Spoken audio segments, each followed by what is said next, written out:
Rumor has it that the MLB season continues, but for the Braves, the focus turns to what comes after the 2023 campaign. Welcome into another episode of BPTV. Cory McCartney, along with Grant McAuley, here to set the stage for the offseason ahead for a team that, thanks to its enviable core, figures to again be among the game's elite. And the biggest questions as we dive into this primer, Grant, revolve around the rotation.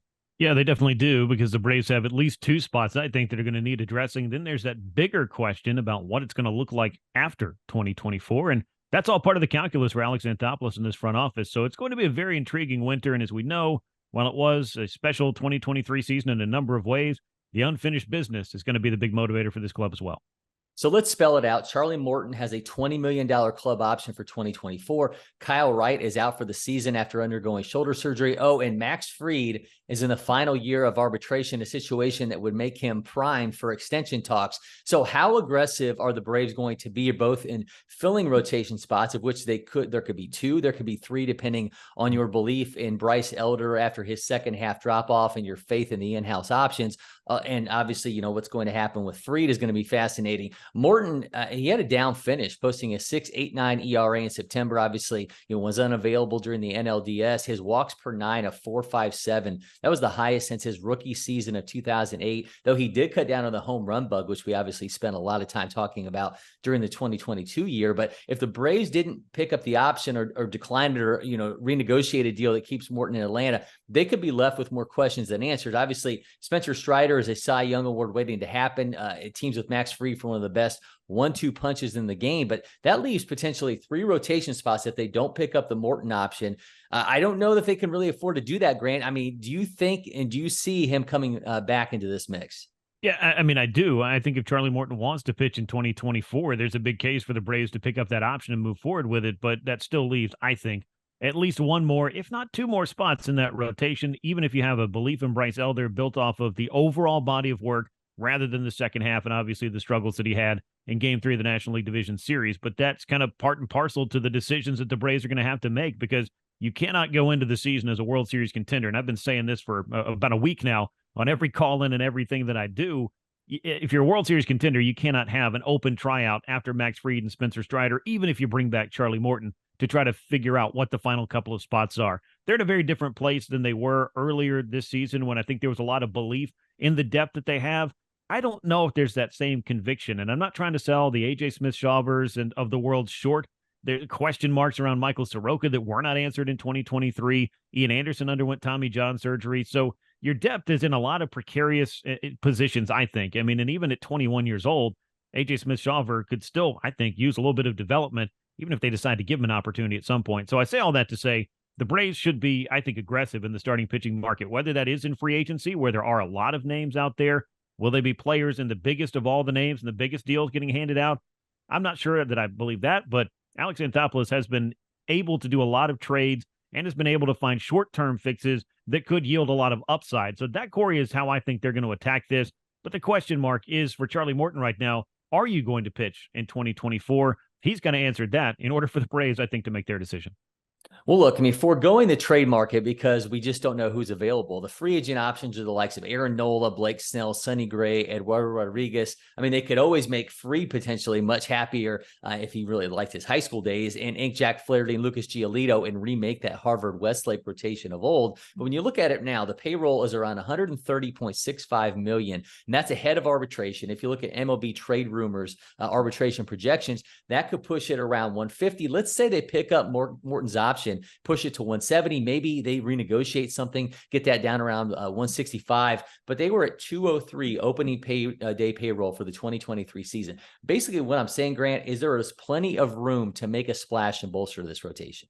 Yeah, there absolutely is. And that's going to be the question I think that the Braves are going to have to answer. Do they want to go that free agent route and hand out that big contract, knowing that, there is an extension possibility for Max Fried as well? Is it an either or scenario? Because this is a different Braves club than we were talking about 4, 5, 6 years ago. I mean, before they moved into Truist Park, before they started, really, really raking in the profits that they have based off of all the winning that they've been doing, this is a club that did decide to go to a record payroll yet again this year, go beyond the luxury tax threshold. That's going to be part of the math as well. A lot of different things to figure out. But, if Charlie Morton decides he wants to pitch, I still think the Braves will find a spot for him. If they are able to figure out something that, lowers that rate just a little bit, I still don't think that that's a roadblock to getting a deal done with him and having a reunion there. But the question goes beyond that for this Braves rotation. It's, how do you bolster those other two spots? Do you believe in what Bryce Elder showed you last year, or do you not? Do you want to hand him the fifth spot of the rotation and look for somebody that slots in one of the top four?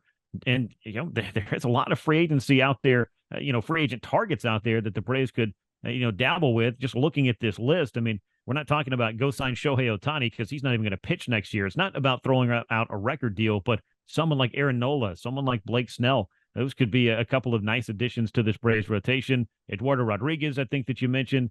Marcus Stroman is also going to be available. There are quite a few guys that are in the market, on that free agent market. Sonny Gray, I think you brought up as well.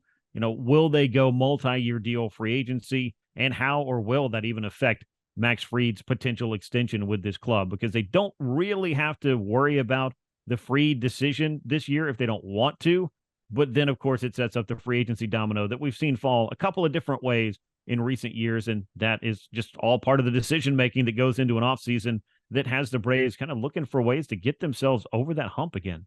Yeah, I'm glad you brought up Fried, because I mean that there's the potential that maybe the biggest move they make in this rotation is just securing an asset that they already have, who stands 1 year from free agency. I know it's not what anybody wants to see, because certainly that lends you to believe, okay, they're going to look at in-house options for the additional spots in this rotation. But we've seen them be aggressive when it comes to extension, but that has not been the case with a player entering his age 30 season and who would be in line to enter free agency at age 31, which Fried obviously is. Spotrac gives him a market value of $27.1 million per year, which you think about a 6-year deal would be equal to what Carlos Rodon got at 162, which he also, by the way, signed at age 30. Now, not to drudge with the past, but I mean, we obviously saw the Braves could not come up with a deal with Freddie Freeman after his age 30 season. If they weren't willing to go that route with an MVP first baseman, are they going to do it with a pitcher who's coming off of a 14-start season?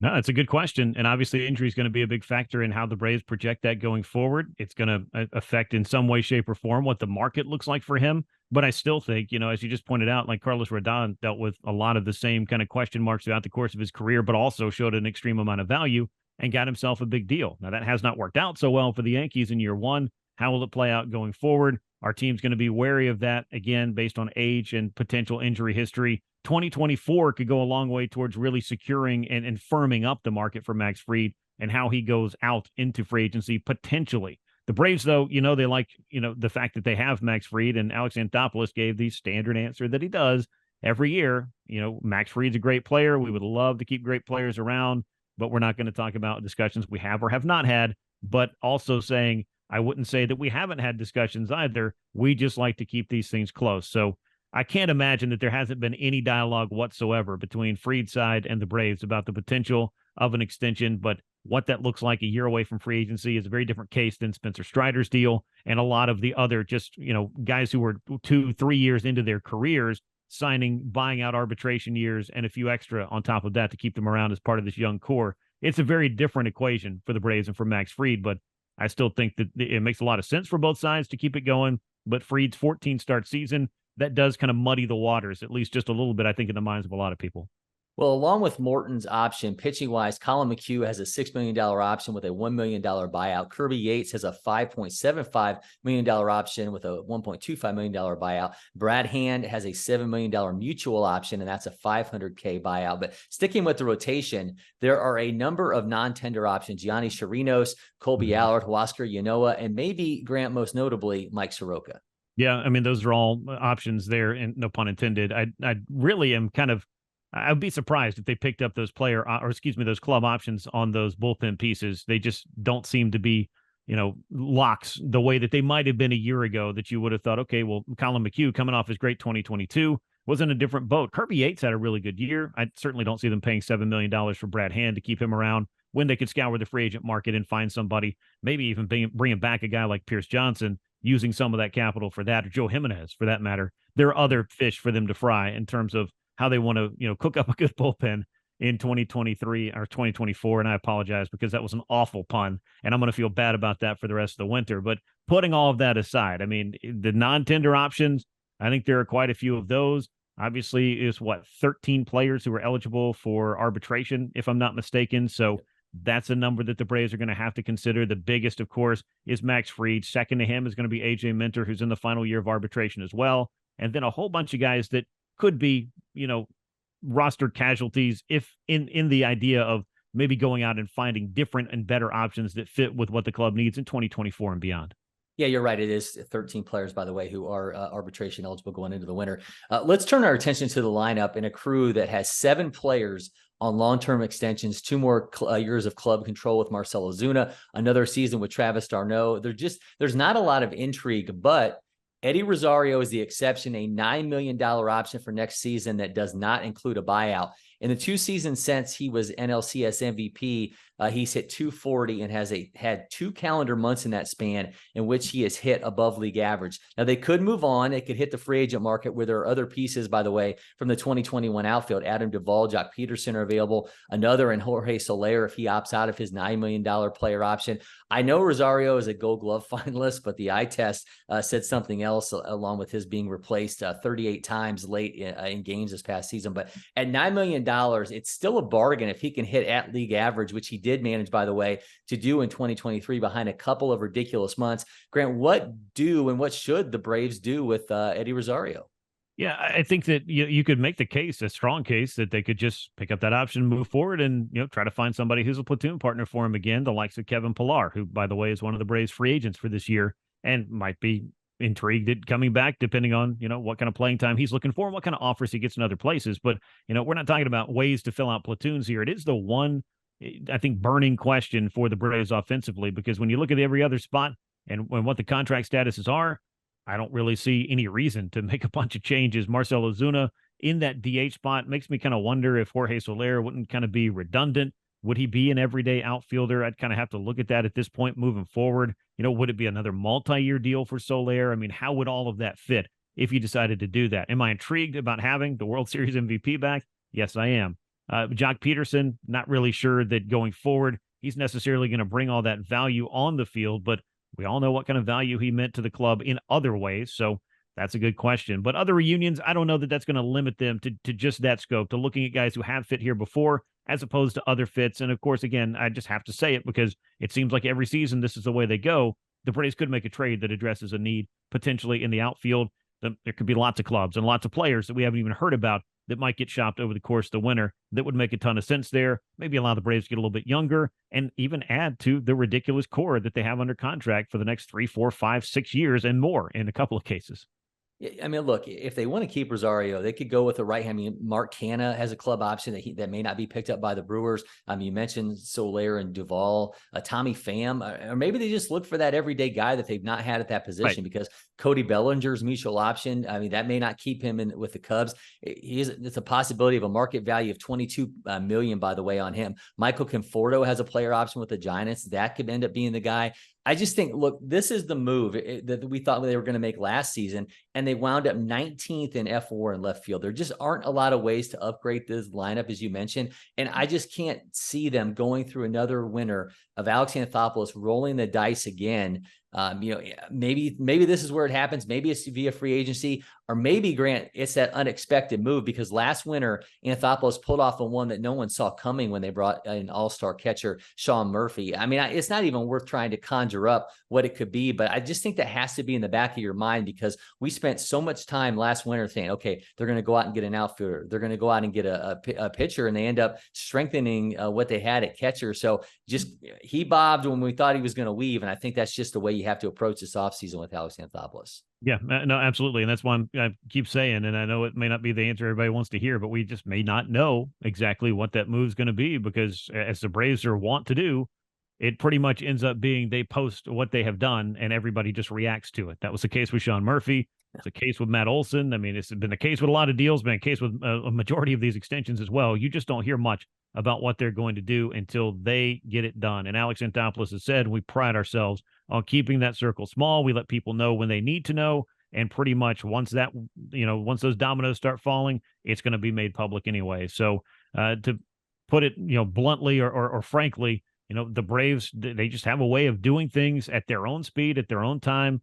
And we just kind of find out when we find out. But I think that over the course of this winter, there's going to be a lot of intrigue around a couple of decisions that they could be making about players they're keeping, but I think even more so about how they address this rotation, how they rebuild the bullpen, because they do have, as I mentioned, Joe Jimenez, a free agent, Pierce Johnson, a free agent. You talked about some of the guys with options.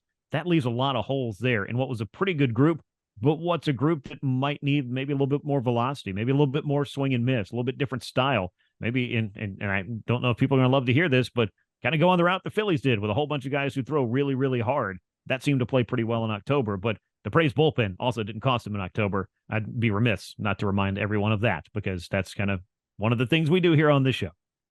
Well, we do know that Real G is moving silence, and Alex Anthopoulos is most certainly that. Despite the finish, Grant, it's a lineup that's going to have plenty of firepower, going to make a run for a 7th straight NL East title and a chance to make up for the last 2 Octobers.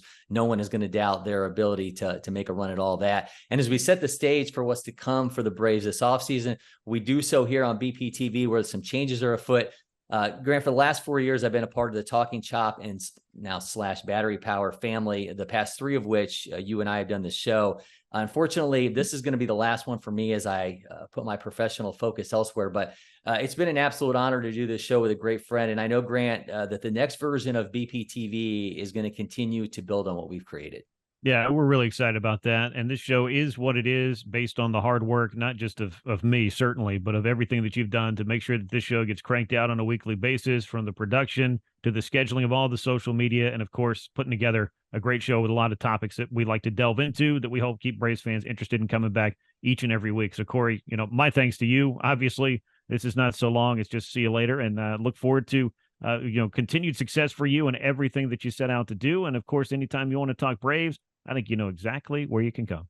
Well, it's been an absolute blast, and I encourage everyone to stick around. So make sure you subscribe, turn on those notifications, and spread the word to keep this thing growing. Until next time, at least for one of us anyway, I'm Cory McCartney. That's Grant McAuley, and we appreciate you watching, Braves Country.